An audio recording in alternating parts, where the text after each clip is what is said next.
Good evening. Okay, I know they can't hear. I can't hear them, but I can see they're waving their hands. I really appreciate that.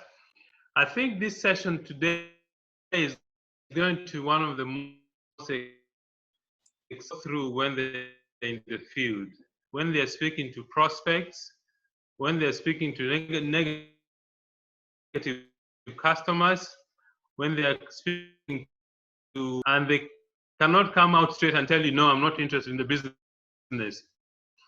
I think this is going to be a very exciting thing, and I appreciate Paul for hosting our meeting today. I see that we are 128, now is 130 people in the training meeting. If each of us who's attending this meeting go and put into practice some of the things we share you today, our business would triple or quadruple in the next 12 months. Because the thing that distributors actually really get challenges from is handling objections, handling negative thinking prospects or negative thinking relatives, friends. So I want to share with you some of our experience in this business. The thing I like about this business is not theory. There's very, very little theory in this business. The things that we experience are practical things, and when you learn how to answer some of these challenges, we are going to really build a good business. So let's go straight away to, let us go straight away and share the screen.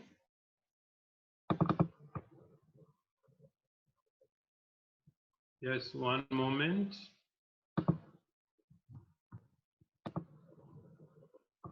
Okay, so today's topic are two things. First is handling objections, and number two, how to build daily habits that ensure that we succeed in our business.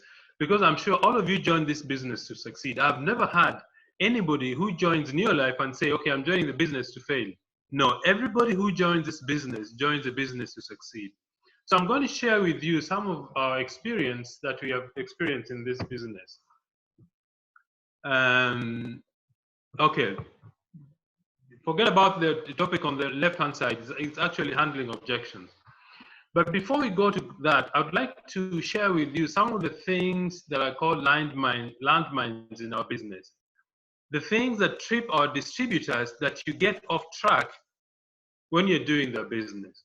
The first one is comparison with other companies. You see, when I was a little boy, we used to play with magnifying glasses, and we used to check who would take a magnifying glass when it's hot and make sure a paper catches fire.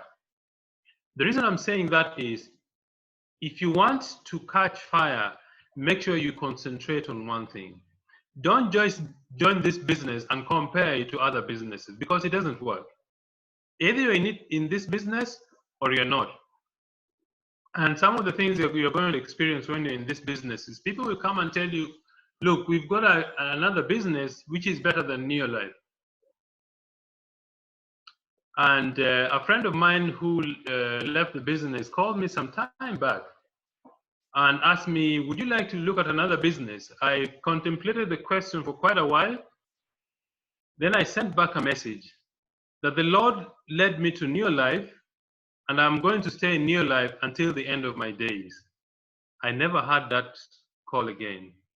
So you need to do not compare our company with others, because you lose focus.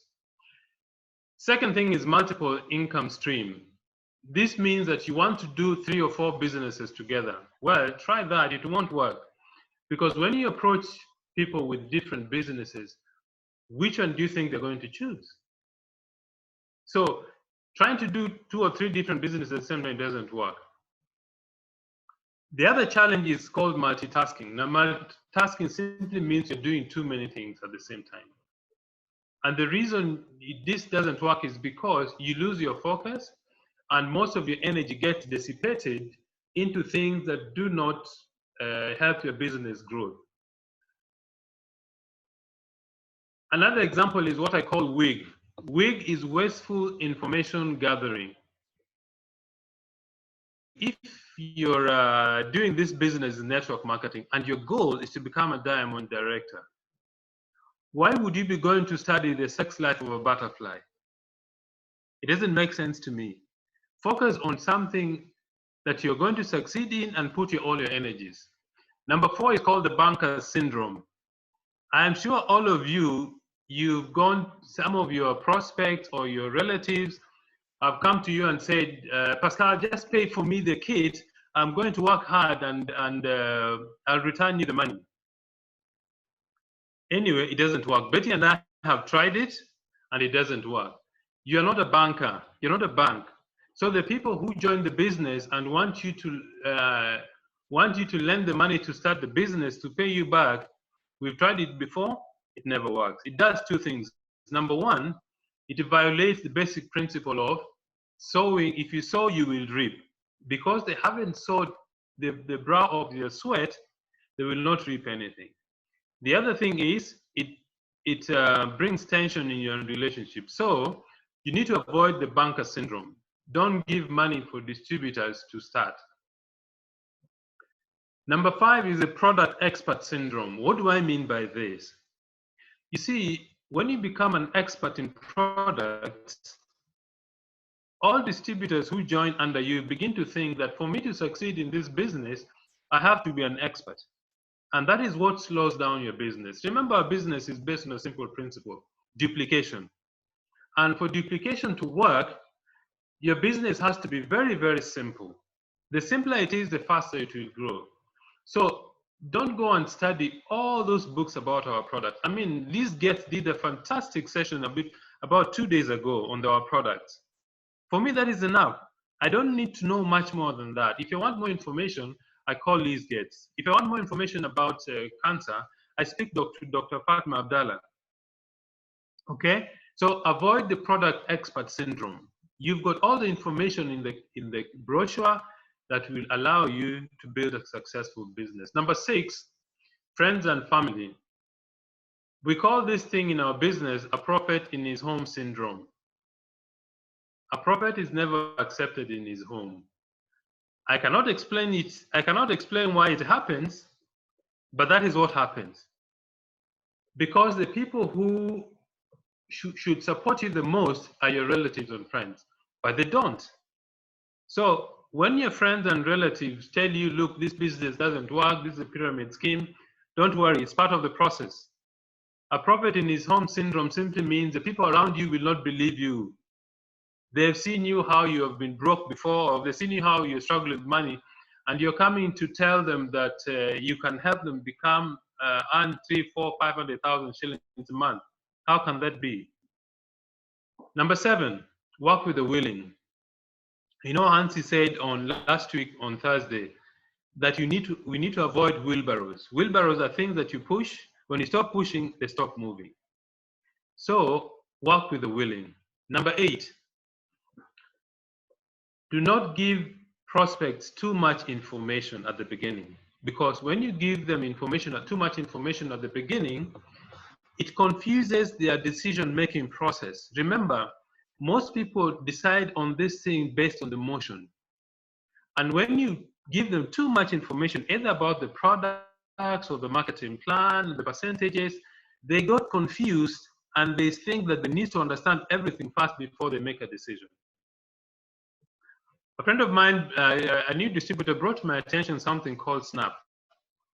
SNAP simply means super networking applied principle, how to make a decision very, very quickly by distinguishing two things. When you're showing the prospect the business, show them the end result, not the process. If you show them the end result, that is what will stick in their mind. If you show them the process, they get stuck in trying to figure out, how can I succeed? Because remember, prospects are looking for 3 things to answer when they look at the business. Number 1, does it work? Number 2, can I do it? Number 3, will you help me? These are the questions that happen in the minds of a prospect. So you need to be able to go straight to the solution. Let me give you an example. The other day I met a prospect and I asked, we've been talking, so I asked her, would you like to know how to make an extra 15,000 rand in a year's time? And that statement immediately arrested their attention.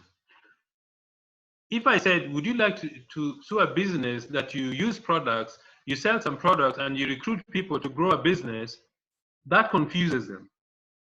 So when you want to give a prospect information, go straight to the final answer, the final result which they are looking for in the business. That increases your chances. And the number 9, shortcuts. There are no shortcuts in this business. If there were, somebody would have found it. This business is just simple hard work and perseverance. So those challenges are some of the things you need to watch out for if you're growing this business. Now let's get to handling objections. I'm sure all of you have come across some of these objections. You go to a prospect, you show them the business. The first objection is, I don't have money to start the business. If you have had this before, raise up your hand. Because many people, you show them the business and the first thing they tell you, they don't have money to start the business. And I think last week, Nancy gave a very good answer. You show people the business and they say they don't have money, but when there is a wedding and a funeral, they will get the money to do it. I see Dr. Kingu is lifting his hand. It's true. So many people start the business and they say they don't have money. I asked a prospect some time ago whom had shown the business, and they said they don't have the money to start. So I asked them, if I had a Mercedes-Benz 350 SLE parked outside, and I ask you to go and look for 10,000 Kenya shillings, and I tell you, if you bring 10,000 shillings, that car is yours. And they said, yes, I'll go and look. Give me 2 hours, I'll bring the money. What has changed? Is because they haven't seen the value of the business, or they are not desperate enough to look for the money to start the business. So when somebody says they don't have the money to start, they just haven't thought how this business can help them. The second thing is they don't have time. They are too busy. Well, the only answer I have for that is all of us, however successful or we've not succeeded in life, all of us have 24 hours a day. Why is it that some people are more successful and others are not? It's just how you prioritize your time. So when people told me they don't have time, I asked them, well, you don't have to do the business. How many hours do you watch TV in a week?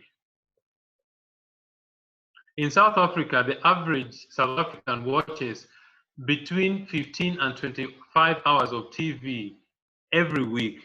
In Kenya, I'm sure, or Tanzania, or wherever you are, the figures are almost the same. Then you tell me you don't have time to do you don't have time to change your life. That is just an excuse. The third objection that I normally hear is that products are too expensive. Well, I was doing an interview for a friend of mine in Mombasa this afternoon, and the prospect we were speaking to said one of the things that people complain about in our business is that our products are too expensive. I said, yeah, it's true. Mercedes-Benz is also very expensive. But then I turned it around and said, look, Betty and I have I've got 2 children who have had really chronic illnesses. One had sickle cell, and at one time our other son had epilepsy. And so we gave them the products. Betty did a lot of reading and found out the products that are best suited for them and the type of diet that they need to have. And for the last 7, 8 years, our son has never had any fit. Then I turned around and asked, if you were spending money on doctors and taking the child to hospital, do you think that those medical expenses are less than the cost of our products? Then he said, no, in fact, it's a great blessing that you found the product. So when people say the products are too expensive, my answer is because you don't know the value of your life and you don't know the value of what the products can do. Number 4, another objection that I hear very often is that this business is a pyramid scheme. And I think that's a very easy one to answer. The difference between a network marketing business and a pyramid scheme is this. A pyramid scheme, people only exchange papers and money. There is no product or service given. In our business, there is a product or a service which is given to the public. For example, yesterday I delivered 4 bottles of cruciferous plus to a customer.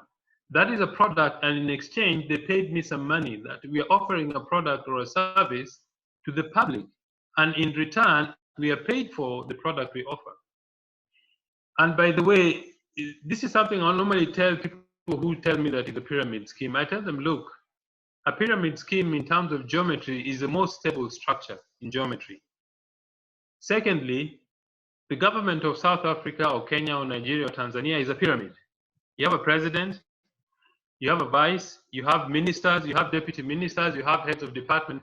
That is a pyramid structure. And nobody can be the president in one country at the same if there's another one on the seat.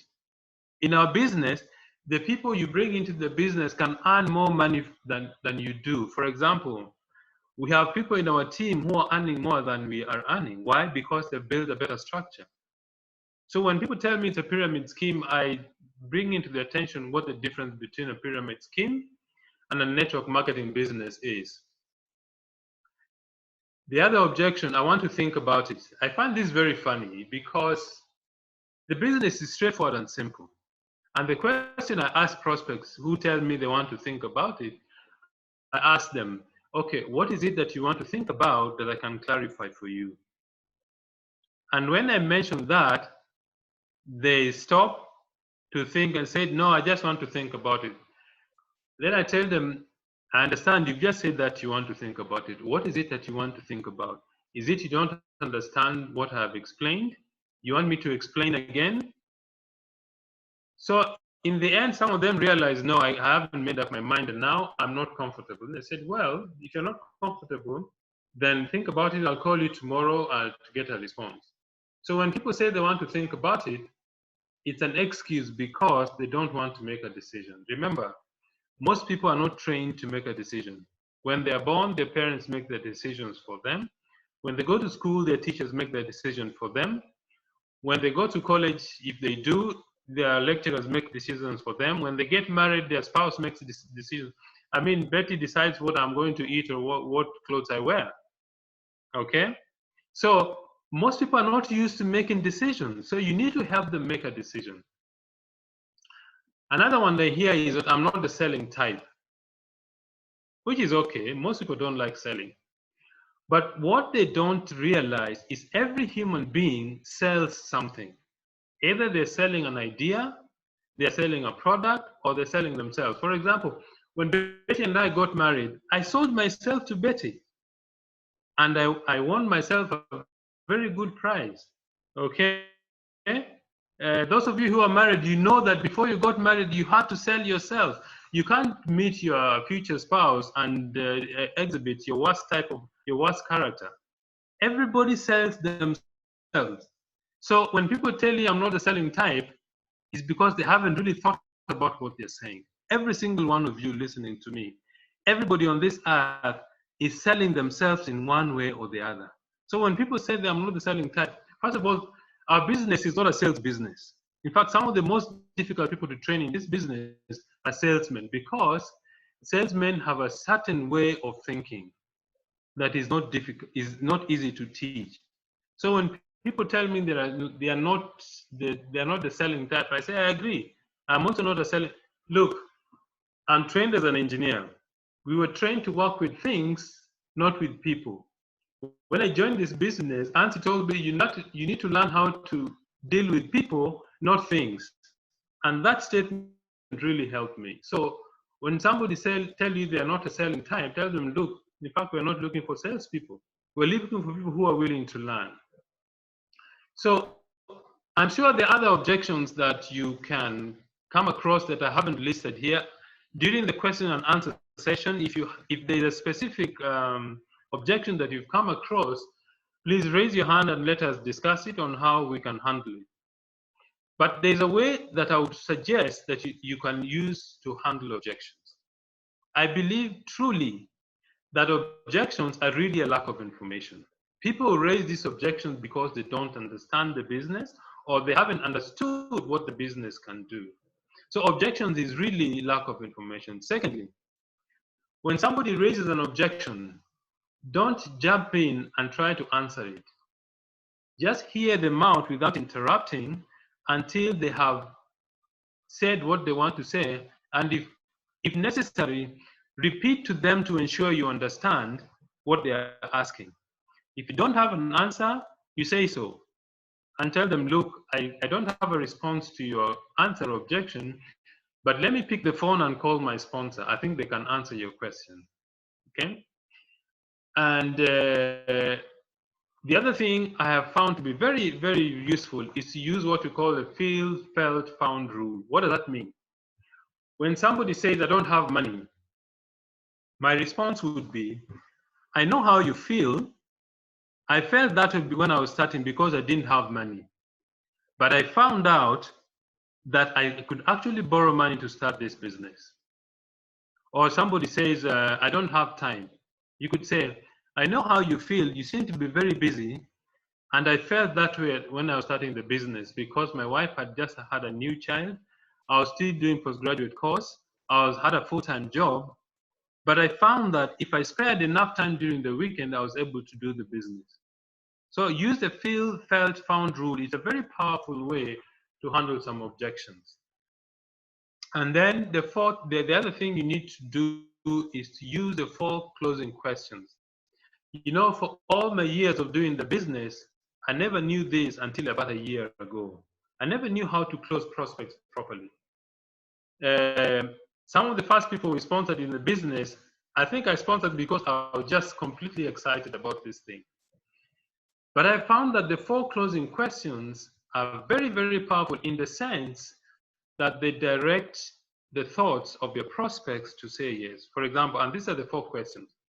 When I've shown you the business or I sent you a video that explains the business, the first question I ask you is, did the business make sense? When I ask that question, there are only 2 possible answers. Either they will say yes or they will say no. If they say no, then I repeat to explain the business. If they say yes, I understood the business made sense. My next question is this. What did you like most about the business? The reason for asking the question that way is so that I'm interested in the positive things they saw in the business. Because if you ask somebody, what did you like most about the business, they will not tell you what they disliked. They will tell you what they have liked in the business. So the question number 2 is ask, what did you like most about the business? So you're putting the top positive things they have seen in the business.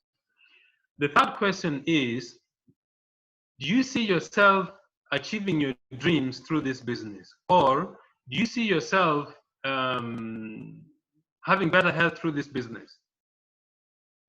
When they say yes, or if they have a question, then you answer the question and go back to the same series of questions. Did it make sense?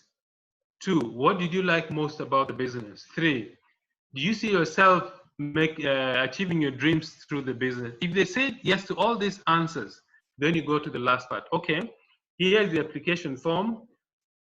Do you have the money now to start? You can pay by M-Pesa or give me the cash, I'll get you started. And what I do of lately, I already have a form that I've already filled with some details so that the prospects, you see, you need to lead the prospects to make a decision to start. Because when I look back at my life and Betty's in this business, sometimes I shudder to think that we may have turned down this business because I don't know what would have happened to us. So I'm eternally grateful to our sponsor, Jen Kibera, for showing us this business. So in my opinion, I think when the prospect doesn't know yet, but I think it's a great privilege to be introduced to this wonderful business. So those are the 4 closing questions that I normally use to close prospects. Very simple questions. Did it make sense? What do you like most about the business? Do you see yourself succeeding in the business? Let's get started in the business. And in fact, what I'd like to suggest is to have a question and answer session, because I think objections is a very key part of our business. We'll do this habits for success towards the end of this presentation. So, Paul, I would like to hand over back to you and to see if there are people who have questions to do with handling objections. Thank you so much, Pascal, for such a powerful session.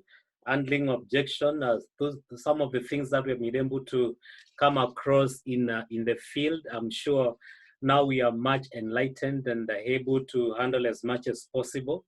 So we go to a question and answer session, because I know that's a very interesting session. So if you have a question, you can, I'm just going to put up the participant web app, so that if you have a question, you can just raise up your hand, and then we can be able